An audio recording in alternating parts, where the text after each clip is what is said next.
Hi everybody, thank you so much today for watching my video.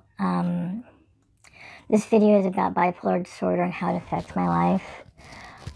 Today I've been loading a few different videos over the last few weeks, but today I think I'm gonna cover sort of what I've discovered about myself as I'm getting older and how it affected my schedule at work about 2 months ago.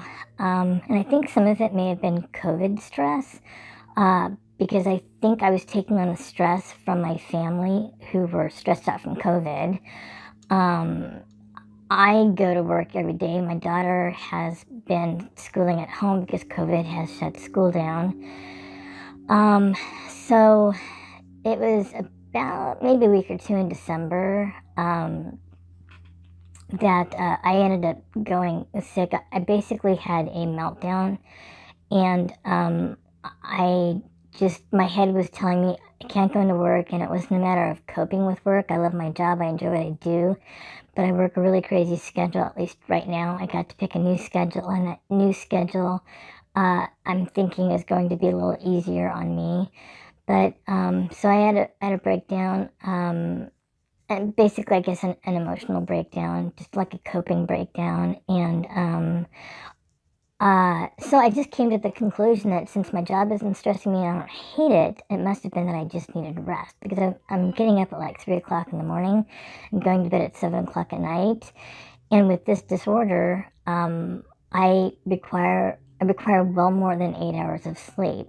I usually get about 10 hours of sleep, and lately, even though I'm doing better and getting back into the swing of things, I'm still requiring a lot of sleep. Um, and unfortunately, I've ended up taking a lot of sick days off still since going back to work, but I should probably get back to taking the time off of work. So I took a month off of work, and some of that ended up being COVID leave because my industry was we were given sick days for COVID leave that we could take if we needed them. They were on top of our regular sick bank.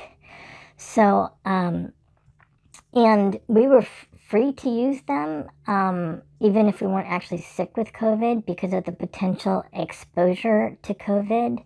So, I ended up taking the rest of them right about the time I had my emotional breakdown because it kept from using up, what was in my bank, and I, I still had COVID leave left, so I ended up taking the rest of those, and then I actually had a week of vacation in the beginning of January, so I had like a month off, which is the longest amount of time I have taken off since I worked there. I worked there for over a decade. And oh God, it was great. Again, I love my job, and up till last month, I guess, I think we're in February, so it's probably 2 months ago. Up till 2 months ago, I couldn't imagine, like, say, if I won the lottery, I literally would not have considered retiring from my job. I would have cut way back on my hours, but I would have still worked because, well, it's actually good for bipolar to have a schedule, so I would have done that just to keep my body in schedule. But I've gotten to the point now where I'm setting an alarm at 9 o'clock instead of sleeping until 11 or 12 because I started basically craving the need to start scheduling my life. And it's not massively scheduled. I sort of wish it were, but I just don't like sleeping in past 9 anymore. So I've started setting an alarm. But I was just really enjoying the time off of work, sleeping in, resting, not worrying about getting anything done. And I'd kind of started this whole YouTube thing like just before that, maybe a month or so. So I was probably kind of busy getting that done, which that's kind of an effort in itself because I'm really off my game with this and don't know what I'm doing. So I don't think I have too much channel development going on. But so that's just to kind of catch me up. I have started therapy.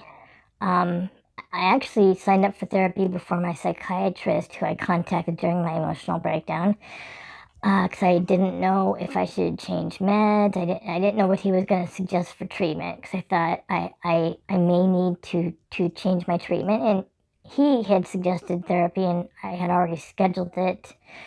Um, I actually started therapy a couple months ago. It took 2 months to actually get the appointment scheduled because they're like so booked up. I mean, everybody during COVID is needing therapy. It's just been an emotional drain on our entire culture. I hear across the country people are struggling with emotional needs. So the therapists' offices are booked full.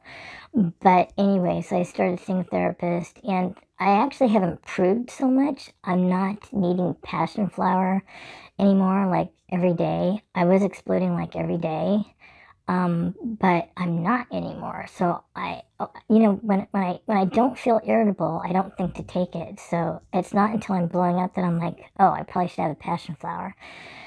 But even when I am blowing up, it's been so seldom that I haven't been on it. But my last appointment with her, she suggested that, even though I'm not taking it at the maximum dosage right now, to maybe take it at some dosage. So I'm going to do that. I started the other day, but I kind of have been forgetting. So I haven't been, but I should probably put it in my pill box, my pill organizer, so that it's there and I remember to take it. But I'm trying to learn to make these videos entertaining and stuff, but I do a lot of rambling, so I'm hoping, this update on my life, I'm hoping that how this illness affects me. And it does affect energy levels. I know I'm only talking about energy and sleeping, but in my life, it affects energy. And that does come from the depressive side, believe it or not. A lot of bipolars, that their depressive side, I guess, is like emotional depression. Mine is energy level. And the older I get, the worse it's getting. So I'm only hoping I can stick with my job long enough to retire from it, that changing my schedule will be a big benefit in how my energy level feels. The other thing, though, too, is that I discovered, as far as the energy goes, I'm using a lot of brain power lately because I typically just veg at home and try to get some housework done, which doesn't require a lot of focus or trying to figure things out. I've taken on these projects. I'm trying to sell things online, plus I'm doing these videos, and because I'm doing more things that require mental focus, that's also really draining on me. So for a while, that was creating a lot of drain on me also. So, anyways, I think that's probably all I've got for this update. But thank you for watching, and I hope you like and subscribe. Thank you so much.